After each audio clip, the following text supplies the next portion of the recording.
Hello, welcome back to Raw Talk with Dr. Cami and Dr. Brandee. Brandee, oh my gosh, I love your hair. It's blonde. It reminds me of like 1920s.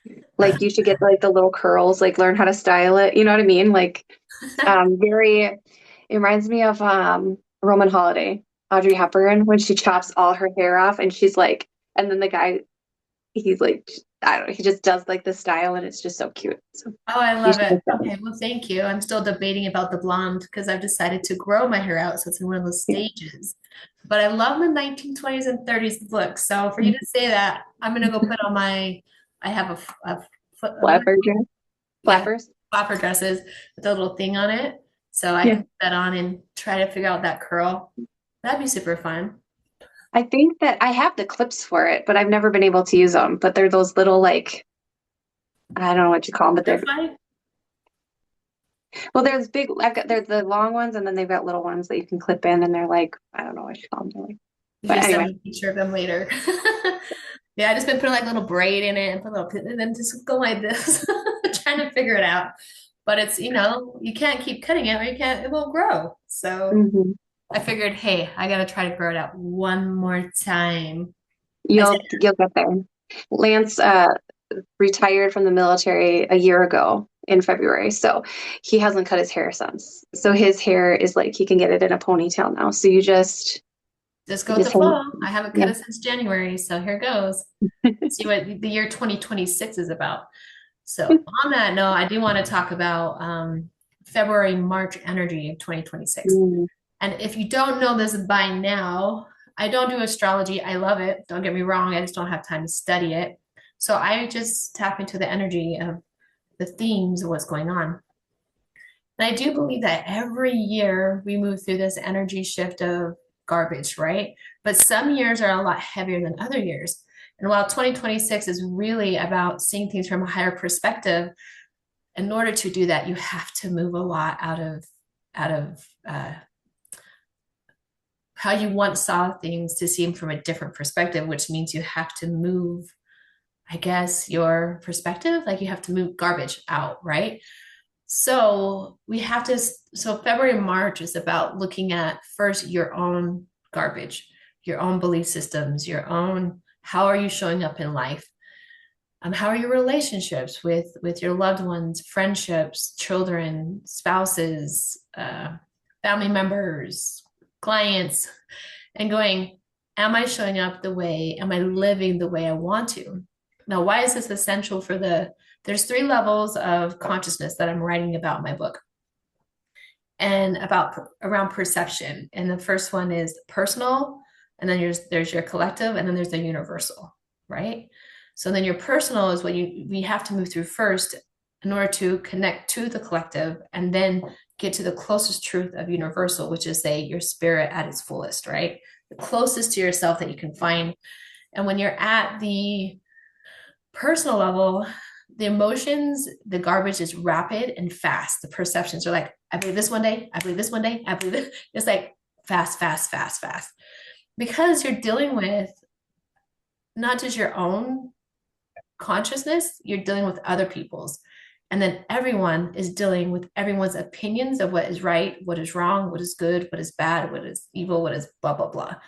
So you have to move through that yourself, and you're moving through like, oh, does Dr. Cami's perspective resonate with me? What about Dr. Brandee's? What about this person and that person and religion? And so you're moving through it rapidly. And then as that starts to clean up, you start to connect to the consciousness. Now, as we clean up, it should clean up the consciousness too. The collective, I should say, the collective consciousness. I'm sorry. And then it's not as rapid. It's like, oh, do we really want leadership this way?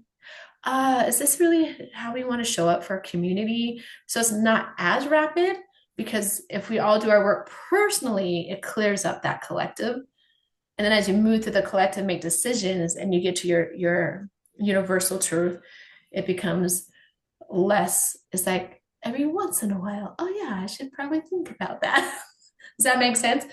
So February, March is about the personal consciousness, but we're feeling the collective because our personal does send to the collective.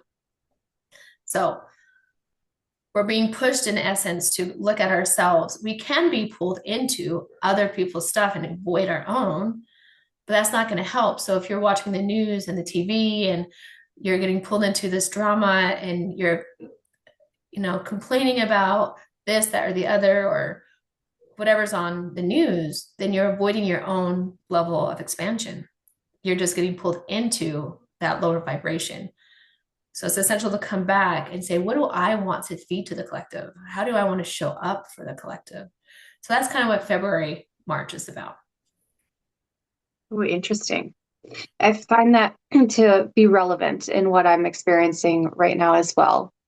Um, I've been talking a lot, even with my 7-year-old, about who are we? Who are you? And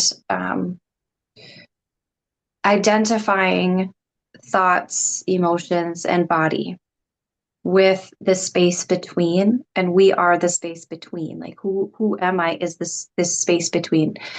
And I call it innate wisdom. I was just reading in Lars Muel's book, which one was it? The Law of Light. One of us. I don't know.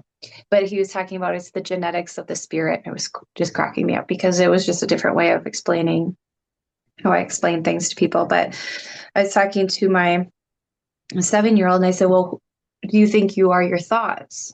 And she said, yes. And I said, okay, well, your thoughts and your emotions mirror like what's going on around you in the moment. So if you're mad at me and you're like thinking, oh, I don't like my mom, maybe even I hate my mom, but I don't like Got that a mom. couple times. She's always yelling. She's like grumpy, like I'm just not happy, things like that. And I said, do you ever think that? And she's like, yeah. And I said, okay, now when you're in a good mood, when we go shopping, when we are like playing or, then you're like thinking, maybe not consciously thinking, but you have the feeling of like, oh, I love my mom. I feel safe. Like I'm happy. And she's like, okay, yeah. And I said, so those are two conflicting things. So you can't be that because that changes with the moment and our bodies react without our conscious control sometimes. And I said, so there's a space between all of that. That's that peace, that spark, that innate wisdom that connects us to God or the divine. Yeah. And that's who you are. And I thought it was important to explain that to her because she's going to be shifting into, you know, that preteen thing soon. And I'm like, so when thoughts come up, that are like that other people say to you, like other comments or that things that come up like, oh, I'm not good enough or I'm not pretty enough or I'm stupid, I don't get these things are hard. You can think of them like, oh, that's a yucky thought and let it go versus grabbing onto it and believing that that's who you are. And when you start to understand those differences of who we are, then and you start to learn how to um, like let's say feed your body with good things, feed your thoughts with good things, like have good emotional hygiene. But then like how do you feed your spirit, right? And I'm like, so that's beauty, our spirit and our soul, the impressions that you're putting in. So like you said, if you're and it's so easy to do, especially with all this stuff that's coming up and out and like bombarding us with like literally the most horrific things as mothers and women, and like we're just like overwhelmed with the emotional aspect of all this yuck that's coming out. You have to pause and like, yes, I want to honor this, I want to honor the stories, I want to honor these victims, and like I want it to be exposed and I want all of the justice and things, but I have to pause and feed myself my spirit some beauty. I have to feed my spirit a sunset or a poem or looking at my child's face without the images in the background. And it's important to start shifting that, I believe. So I was teaching my class yesterday and someone brought the same topic up of how they feel with this dissociated because all this stuff is coming out, but they feel dissociated in a sense because they're like, well, I guess I'm going to keep just doing my job and I'm going to keep working because I can't do anything about it.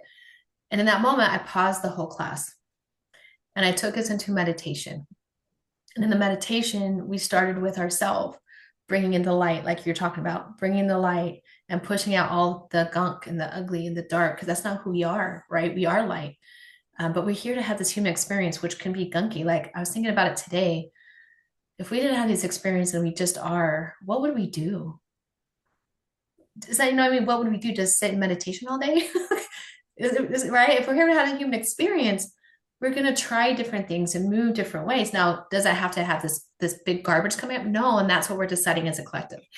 So when I paused the class, and then asked them to have light come down from, the divine or the great central sun, and to move through the crown, and then push out all the garbage that's negative thoughts and put them into this fire pit in front of us, and then watch the fire burn away that shadow, the dark, and then see the light go back up to the consciousness, to the collective. And then I had them, as they moved up, float above the consciousness and send love and light to those who are struggling, because they're dark patches. Like these, it's, humanity is causing humanity pain. And before going too deep, it's like, is the terminology demons, like they're gonna be thrown in there. And because what it does is when something dark happens, for example, a human traffics another human being, then what it does is it makes us as these light beings question if that's real or not because of this dark. So it puts in it makes us question our humanity, right? So if this dark entity does this, it makes the rest who are light go, but are we good or bad? And it creates this confusion when, to the core, I would say 98% of human beings, when they see something like this, they get sad. And they're hurt by it, because like, what are we doing? So when we took them up into the, being over the grid of humanity and sending love and light, and they came out of it like, no, we can't physically go somewhere, and just living and sending energy to help us remember and have that faith is something we can do, because we are an energetic being, right? And so at the end of it, my student was like, oh, so I might not be able to go, to these places and fight. And if you can, great. But if that's not part of your path, you can send and go do what I call work in the etheric field, work in the blueprint of humanity, and sit and weave in the light. And there's research that shows that this is a true statement. Like the day the Europe stood still is one of those, where everyone saw a meteorite coming to Earth, and everyone paused in Europe and they prayed that the meteorite would not hit, and it didn't, because everyone sent that to the consciousness, right? So when media feeds this dark, I'm not saying ignore that is happening, because we don't want to do that. We do want it to come out. But if we get sucked into it, then we're feeding that to the collective. So this is why we have to start with us individually. And how do we want to live? How do we want to show up for our children? Do we want to stand up and fight? And can we? Is that part of our purpose? Because we all have our different purpose in this fight on Earth to remember the light, right? And so I work the grid every week to send light to really dark areas. And if I'm called and I have an opportunity to go, then I will. But if not, that's what I can do. So I think people are protecting themselves by dissociating, because it's very painful. And what can you do? I don't want to live in that reality, but I know there is that reality that exists. You know what I mean? So what can I do to pull them out as much as I can? Yeah. You need to write a child's book. I like to read what you just said to your daughter to my children.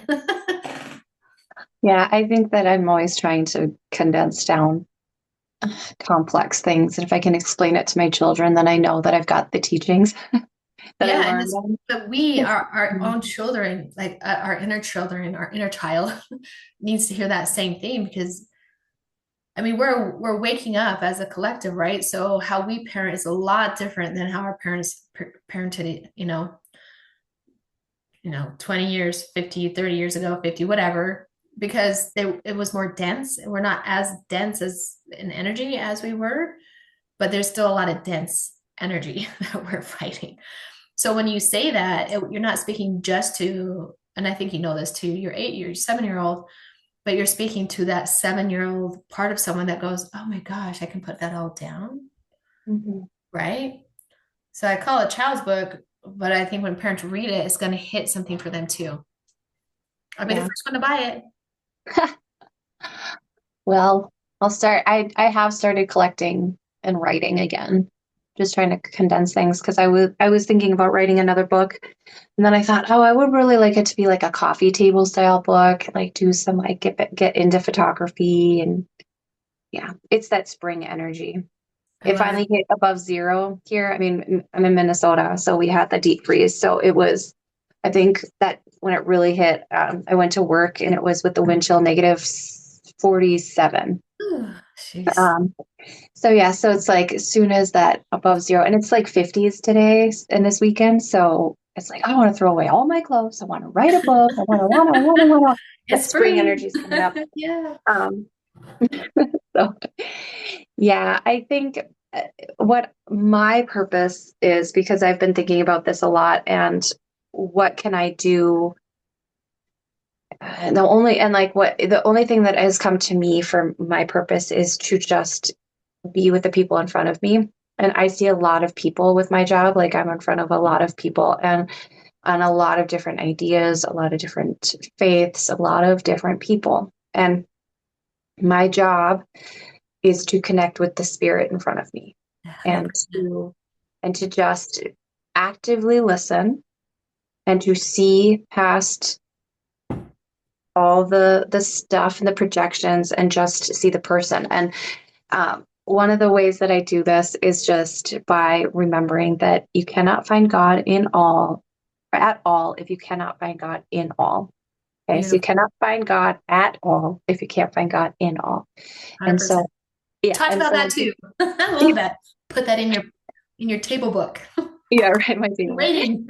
Um, and so when I'm talking with people and I'm feeling, those body reactions, like I said, like there's different aspects of who we are and the things that we have just innately as humans. And one of them is a body reaction. And so someone's talking and I can feel myself getting tense, like, oh, my God, here we go. Like I got more patients waiting. I got to go pull needles from that room, like all that going on, that internal dialogue that's not even like a conscious thing. And then Yeah. I can recognize it and I can consciously say, if every person in front of me is God talking to me, what's God trying to say to me right now? And it immediately drops me into this space Yeah. and I connect and then things go really well and people get really good results. And there's something to be said about being seen. Like we Yeah. don't see each other anymore. We listen and while we're listening, we're like, what am I going to say next? Oh, I've got that point. That point's not right. Oh, I had that perspective. Or, we've got Yeah. this internal and you can tell when someone is actively listening to you Yeah. versus waiting to talk, or they're just like, uh-huh, uh-huh. And so that's my what I've come to in my only conclusion of what I can offer right now in the world because of various reasons, but it's just to let you see you're seen. And that little bit of like hope, like planting seeds of hope is Yeah. also part of it and giving you a sense of calm and in my mind I see that like as a spreading thing like then you leave me and you have this like wow I feel seen, I feel safe and calm in that space and you can provide that to the world and then it multiplies out. So Yeah. 100%. I think that's beautiful. What would, if we added to that? So if like today with the energy that's happening, and what we have to face within ourselves on that personal consciousness level. And we're all expanding. I mean, gosh, I don't know a single person who's not supposed to, because a lot of people aren't. They stay stuck in their basements or they're depressed or they're anxious because we are beings of progression and we're not, when we are not progressing, then what is there? So it's essential that we remember, even if it's one baby step at a time, to do something that's progressing. So my thought would be this from two different perspectives because you know that a namaste is the God in me or the goddess in me honors the God in you, mm, right? And we've gotten away from that concept. And I think if we get back to that and remember that we are sparks of light for each other. But my thought would be this: if I gave homework to move through this energy, from what you said, is every morning to look in yourself in the mirror and say, I am a goddess or I'm a god. Even if you don't believe it. You're not saying you are God if you believe in something external. I'm not taking that away, right? It's more like if we are from that higher divinity, then to honor where we come by saying that I am also that, right? So looking in the mirror and going, and if you don't want to say I am God because it's uncomfortable right now, I am divine. I am the light, right? And to start with that, even if you don't believe it, and then also throughout the day, looking at the person before you saying, they are the light, they are divine. Even if you can see, like when I was in law enforcement, I remember meeting people who are in really dark places, and people would say, oh, they're void of soul. And I'm like, but I can always see their light. I was always able to. And I feel like one of my purposes is to grab them and pull them and be like, hey, I see you. I see you. Come back over here. Right. But by doing what you said is just simply just yourself acknowledging that they will feel it. You don't have to say it if they're not ready. Just that presence of this God or goddess. And my kids know this because they know that I see him as a king, a queen, or god or goddess. And if I'm not speaking up, my 6-year-old's like, Mom, why aren't you speaking up? You're a goddess. And I'm like, yeah, thanks for the reminder. But then also I'll say to him, like, honey, you are a king. What is going on for you right now? What is happening? What are you feeling or sensing? And I'm going to have my conversation with my kids today about what you just talked to your daughter about. So thank you for that. But if you do those two things just for the next while, looking in your mirror, going, I am divine, I am a goddess, I am a god. Um, and you may not feel like you're living it, but the point of doing it is to start to catch how you want to live and to start doing it. And then to honor the person before you. Now, just because you can honor the god or goddess before you doesn't mean you agree to their behavior, right? You're honoring them. Because I've also realized this. I've been telling people this. There's in relationships, whether it's romantic or friends or with your children, everyone's a god or goddess. This is how I see them, right? So if if these two beings don't agree to, so the example I'm going to use is with my stepdaughter. She's a goddess. I see her as one. I'm a goddess. She does not want me to be her stepmom. So for 9 years, I've been trying to insert myself because people told me that's what you do as a stepmom. You just you have to be there, you have to be present, you have to do this. So I kept trying to insert myself, and she got more mad and mad, more distant, more distant, more distant. And I finally realized, wait a minute, she doesn't want me to be her stepmom. And if I honor her as a goddess, then it's time for me to take a step back. I'm a placeholder for her and her dad, but I'm not. She doesn't want me to be there.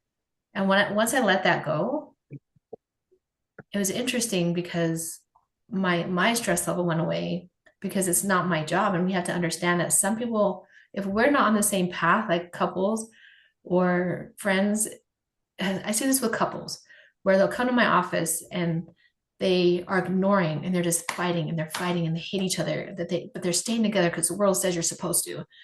So then they're not honoring that, they're just not on the same page. They're not wanting to progress. So if you just stood still for a moment and goes, what does this god or goddess want? Hey, what do you want in a relationship? I want blank, blank, and blank. What do you want? I want blank, blank. They're not in alignment. Okay. So then let's go ahead and move on. Let's say goodbye so that we can go have those experiences. Right. So if we just pause and saw ourselves as that and honor the person before us, we can move into a place of more clarity where we can make decisions from that place of consciousness and love versus desperation and trying to force someone to be something they're not. Yeah. Yeah. I agree. Can you shut the door for me, please? Not right. Going. Okay. Sorry, my kids are asking for candy. I'm like, really? Right now? Go ask your dad. That's normal. Hey, buddy. Yeah, of course. So I would say that Mommy, where's the headphone? No, I'm doing a podcast right now. I'm talking with Miss Brandee. Oh. T-Rex eats meat. T-Rex eats meat. That's right. Yes, that's Okay. good. So I'm going to throw out one practice. Would be to live in abundance. You can't be living in scarcity while you're living in abundance. So I would say, when you're feeling that tension of the world, or even with your people, your kids, anybody, list 10 things that are like, I love, or um, isn't it wonderful that? It's really hard to do when you're in a moment of like frustration to list 10 things, Yeah. Mhm. because even while you're doing it, you're like, yeah, I guess. Yeah, I guess. And then eventually you just drop out of it. But every day, if you're listing out 10 things that you love about life and you feel it, not like, well, I'm grateful for my family. Like, yeah, you are. But why? I'm grateful for these chubby cheeks that aren't going to stay around very long, Yeah. like that kind of thing. And you feel it because the prayer is the feeling. The prayer is the feeling. Mhm. And honoring, also, just one more point for what you were saying as far as the friction of relationships and things, is you can love people and not be around them. Yeah. You can honor that it's just time, but also you can honor that assholes are allowed to be with other people who don't think that they're assholes. Like, Exciting. they're like, let them be free and let them go do their thing, and maybe they feel the same way about you, because I know I'm not perfect. I'm annoying. I've got my quirks and things, and so I'm sure people have thought that about me too. Where they're like, okay, Yeah. well, you may not So like just me. because you're two good people doesn't mean you're compatible together on this journey of progression. So I love your phrase. You can still love someone but not be around them. Love them, boundaries. But really loving someone is knowing if you can show up for them the way they need you to show up. And if not, then you have to be honest to that too.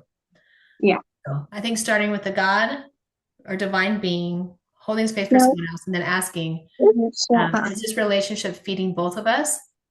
And then, I like think you you said, you can just list the said. 10 things that you're grateful for and what is great, but you also need to list the things aren't. And can you find resolutions for those? And if you can find resolution for those, then great. But if you can't, then what? And that's what we have to face. Yeah. We all do. We all have Yeah, been we there. all do. We all have to move through relationships and find the relationships that feed us. Yes. Okay. Well, it was lovely talking to you and your kiddos. So I'm going to say thank you guys for joining us on our podcast today. More to come. We Yep. love all of you and talk to you soon. Bye. Say bye.